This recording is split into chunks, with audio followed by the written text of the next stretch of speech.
You're not going to a middleman, you're not going to somebody that is going to then find it from somebody else, and you're not going to overpay as you would from some of the OEM.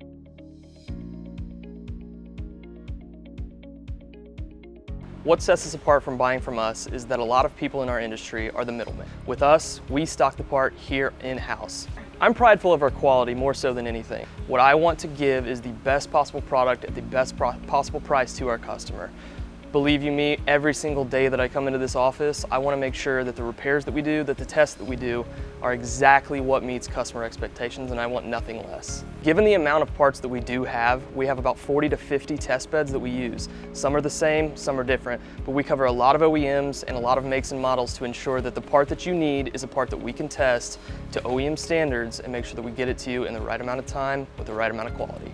Our parts are tested numerous times. From the time it comes in, it'll get an initial test. Past that, if there's interest in that part and there's a lot of value to that part, we could see parts tested 5, 10, 15, 20 times, but it's always going to be tested before a repair is done, after a repair is done, before shipment, and we have pictures, we have test data, everything that we need to provide full confidence to the customer that what they have we can back up with substantial test data.